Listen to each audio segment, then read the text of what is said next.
Cinema అంతా అయిపోయి లేచి వెళ్ళేటప్పుడు పక్కన చెప్తున్నాడు అబ్బా క్రింజ్ కామెడీ రాని. మరి అప్పుడు ఎందుకు రా పడి నువ్వేవు?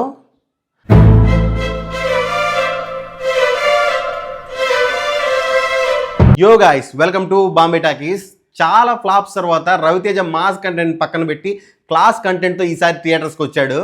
ఈ సినిమా మీద పెద్దగా ఎక్స్పెక్టేషన్స్ లేవు. ఒక రకంగా ఎక్స్పెక్టేషన్స్ లేకపోవడం కూడా ఈ సినిమాకి ఒక ప్లస్ పాయింట్ అని చెప్పొచ్చు. ఇక ఈ సినిమా ఎలా ఉంది అంటే, ఎక్కువ ఎక్స్పెక్టేషన్స్ లేకుండా ఏదో కొత్త కాన్సెప్ట్ కావాలి, ట్విస్టులు కావాలి, టర్న్లు కావాలి, యాక్షన్ ఎపిసోడ్స్ ఉండాలి, ఎక్స్ట్రాడినరీ డైలాగ్స్ ఉండాలి, మాకు నీళ్లు కావాలి, మాకు ఈ దోమలు కావాలి, ఇలా అనుకోకుండా ప్రశాంతంగా సరదాగా సినిమాకి వెళ్ళి నవ్వుకొని రావాలి అనుకునే ఆడియన్స్ కి ఈ సినిమా 100% వర్కౌట్ అవుతుంది. ఈ వీడియో చూసిన వాళ్ళు please subscribe, like, share and comment your opinion. Story పరంగా ఈ సినిమా చాలా సింగిల్ లైన్ స్టోరీ. ఆ స్టోరీ ఏంటి అనేది మనకి ట్రైలర్ లో చూస్తేనే అర్థమైపోతుంది. ఇంట్లో ఇల్లాలు, వంటింటో ప్రియురాలు type of movie. And treatment కానీ స్క్రీన్ ప్లే కానీ చాలా old type of treatment screen play ఉంటుంది. 2015 లో మూవీస్ ఎలా ఉండేవో ఆ టైప్ ఆఫ్ ట్రీట్మెంట్ ఉంటుంది మూవీకి. కానీ ఈ సినిమాలో అక్కడక్కడ చాలా మంచి కామెడీ బ్లాక్స్ పడ్డాయి. ఎంత మంచి కామెడీ బ్లాక్స్ అంటే కళ్ళలో నీళ్ళు వచ్చేంత వరకు నవ్వుతాం. సినిమా బిగినింగ్ లో వచ్చే సత్య కామెడీ కానీ, సునీల్ కామెడీ కానీ, మన వింటేజ్ సునీల్ లైట్ గా చూడొచ్చు ఈ సినిమాలో. ఆ తర్వాత రవితేజ హీరోయిన్ ఒక లిక్వర్ ఫేస్ లో చూసి ఒక ఎక్స్ప్రెషన్ ఇస్తాడు. చాలా నవ్వాను ఆ ఎక్స్ప్రెషన్ కి అయితే. నేను ఆ ఎక్స్ప్రెషన్ ఒక 2 minutes అట్లే హోల్డ్ చేసి పెట్టుంటాడు. కానీ ఈ రోజుల్లో కామెడీని క్రింజ్ కామెడీ అని పేరు పెట్టడం చాలా కామన్ అయిపోయింది.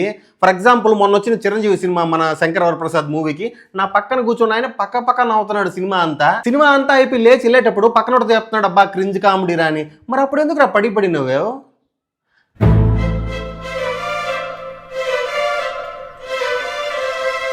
అంటే కామెడీ సీన్స్ వచ్చినప్పుడు నవ్వుతున్నారు, ఎంజాయ్ చేస్తున్నారు, మళ్ళీ ఏమో లాస్ట్ దాని క్రింజ్ కామెడీ అని పేరు పెట్టి వదిలేస్తున్నారు. కొన్ని కామెడీ బ్లాగ్స్ ఈ జెన్జీ జనరేషన్ నచ్చకపోవచ్చు, కానీ 90s కిడ్స్ కి నచ్చుతాయి. ఒక పిల్లనిచ్చిన మామకి అల్లుడికి మధ్య ఉన్న కామెడీ అనేది పెళ్ళైనోడికి అర్థం అవుతుంది, పెళ్ళైనోడు కనెక్ట్ అవుతాడు.